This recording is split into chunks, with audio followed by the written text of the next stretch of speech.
Hey, what's up, everybody? Welcome to what we're going to call it, the test edition of the HV Funny podcast. I am your host, Steve Reifenberg.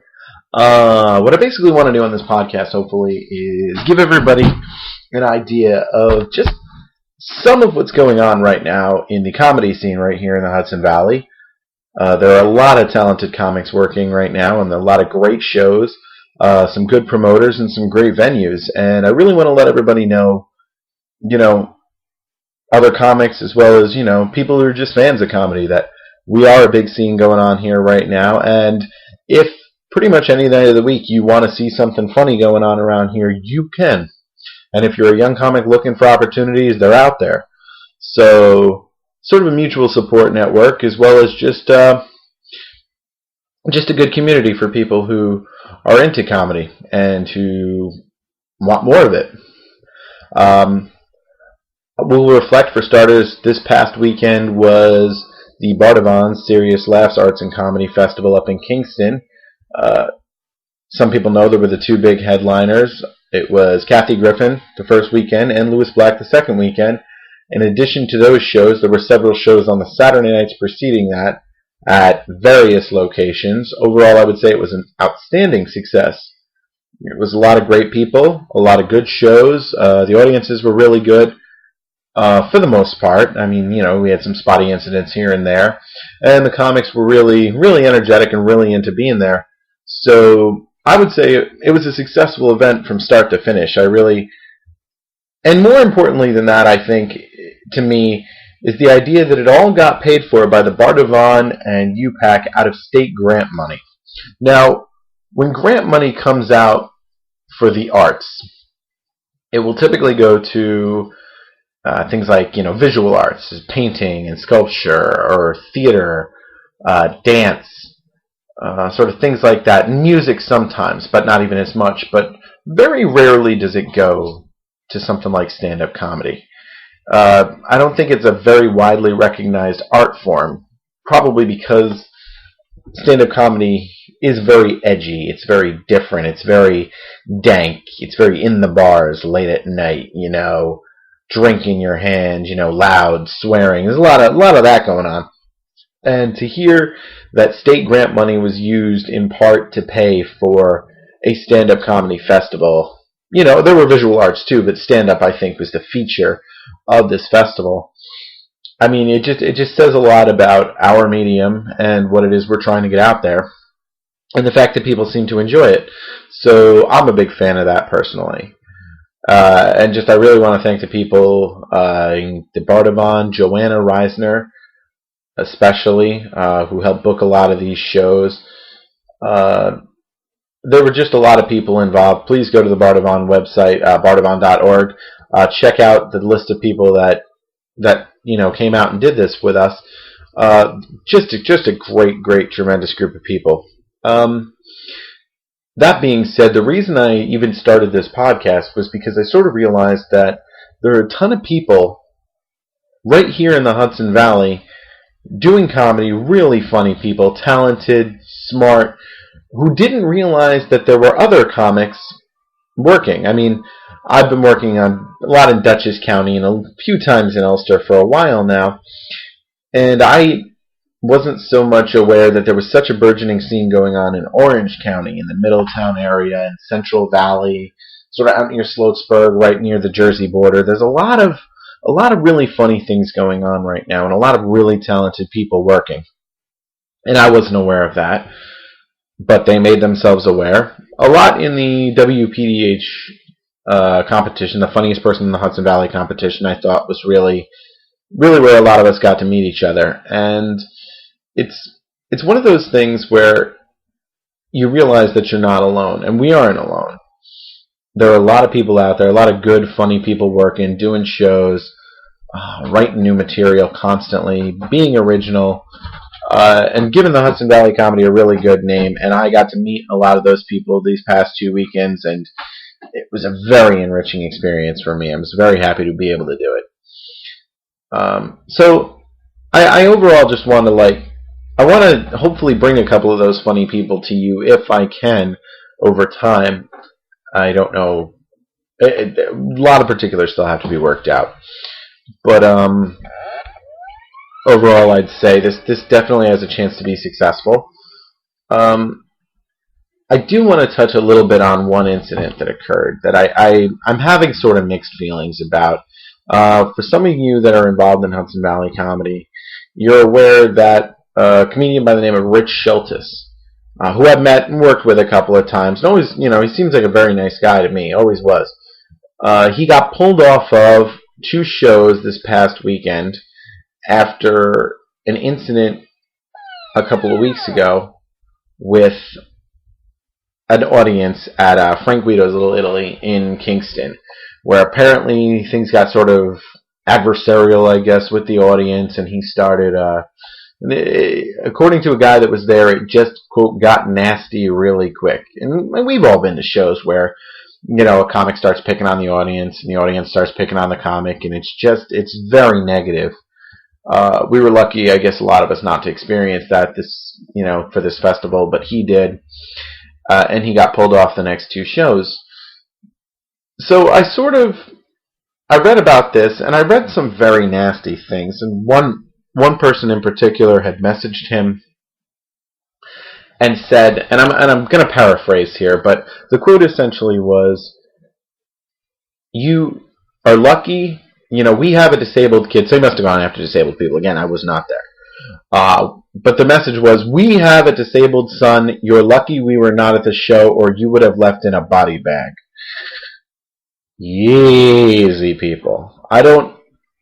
I believe in everybody's right to obviously say what they want. Now, that includes Rich Shultis, but also this woman to a certain degree, but you can't be killing people over jokes. You can't even make statements like that, I don't think. I'm sure the lady wasn't actually going to kill Rich Shultis, but it's one of those things where I don't want to hear about anybody getting hurt because of comedy. I have a friend, Brian Bruner, down in the city, who was actually on True TV as like a World's Wackiest Performers clip on one of those top 20 shows, because a guy from the audience came up on stage and assaulted him on stage, for just another one of those just nights that got bad. I mean, that can't keep happening. We can't let that happen. It shouldn't happen, and we should all be pretty willing to stop that when it does happen. I don't think anybody here wants to see anybody get hurt over comedy. But there are times when there are nasty incidents and people get angry, and the question becomes, should the Bardavon have pulled Rich off the next 2 shows? And I'm not sure I really have an answer to that, except to say this. One, sometimes it's a bad set of circumstances, and he may not have entirely been the reason that show went downhill.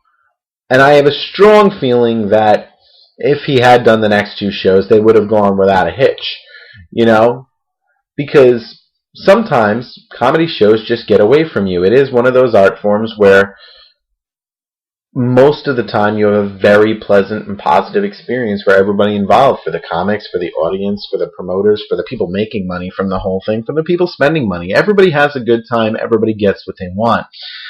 But, for just as many of those, there are times that things just don't go too well, that the audience is a little hostile, or the comic is too hostile. Comics have bad days all the time, and sometimes tend to take it down on the audience. And I don't think that's a good thing either. But I don't want to see that happen anymore. I really don't. I don't want to see anybody get threatened. And did the Bardavon have a right to pull him off the shows? Yes. I believe, that every comedy promoter, booker, organization, what have you, has the right to tell a comic that they don't want them to perform. It's a free market economy. They can do that. But I think they may have pulled the plug on Rich a little too quick. He's a very talented comic. He's always come across as a very nice guy to me, and a very genuine individual, and not someone who's ever out to hurt anybody.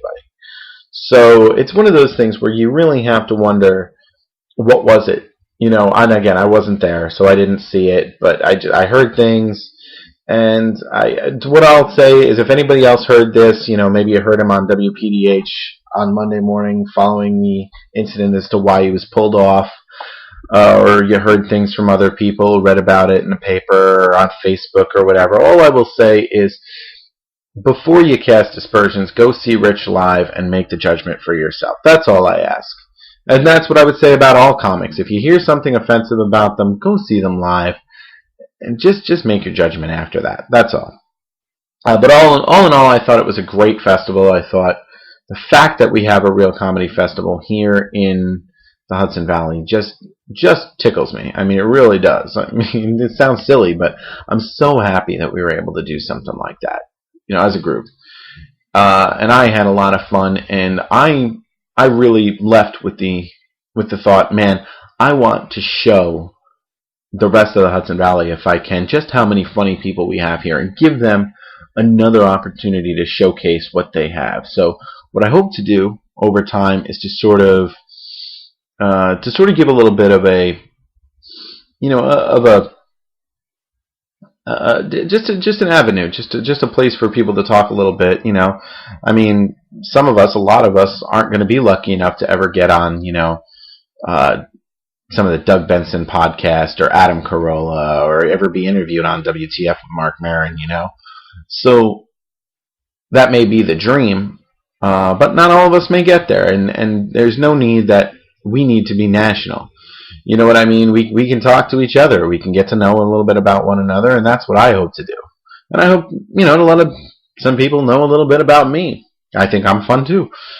So that's what I hope to do, and I hope to bring a lot of funny people to you. And I also hope to touch a little bit on current events. And there's one event that happened actually yesterday, and I wanted to talk about. Jason Collins from the Washington Wizards yesterday came out in a Sports Illustrated article and announced to everybody that he's gay, making him the first athlete in a major pro sport in this country, one of the big four. They talk about football, baseball, basketball, and hockey, who came out and said that he was homosexual. And, there's been a lot written on this, and generally speaking, the attitude from everybody is good for him. And that's what it should be. And I just want to say, I know this is going to be an odd opinion, but I'm glad it was basketball rather than one of the other two. Because I think there would be a potential for anybody in football to actually suffer serious consequences. Like, let's say a quarterback or a running back came out and announced that he was a homosexual. The first time he got hit hard in a game, I think people would sort of wonder, was it because he was gay? Or, people would start that. But in basketball, I also think there's a lot of...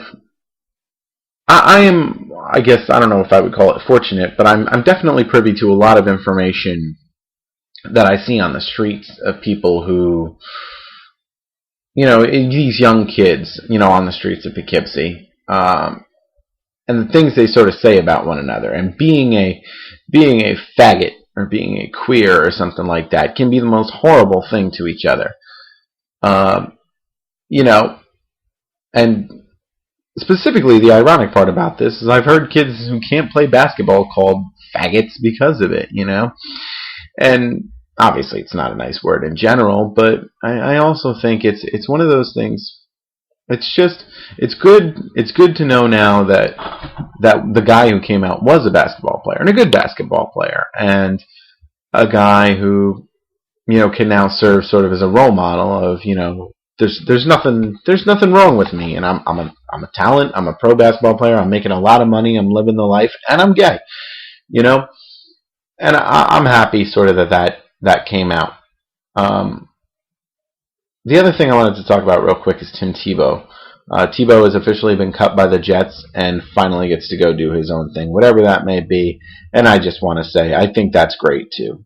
Tebow is an inspiration for a lot of people and a heavy Christian. A lot of you will know I am not a Christian specifically, but I believe he can work as an inspiration to people, and I think by sort of hiding him, the Jets did him and the world in general no favors.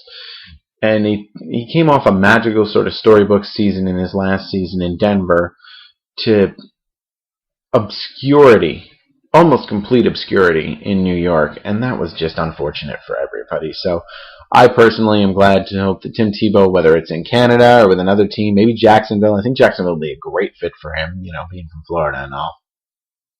And it's just, I hope for good things from Tebow. I hope he makes a bunch of little kids' dreams come true by praying with them in their hospital rooms. You see that all the time. And again, it wouldn't do anything for me if I was sick, but it does do something for these kids. And I hope that he's able to do that and able to be an inspiration for a lot of people and able to be a force of positive energy, which I think he has the ability to do. And it's a lot easier to do when he's not sitting on the bench. So good for you, Tebow. And I hope you're able to do something, to do something positive.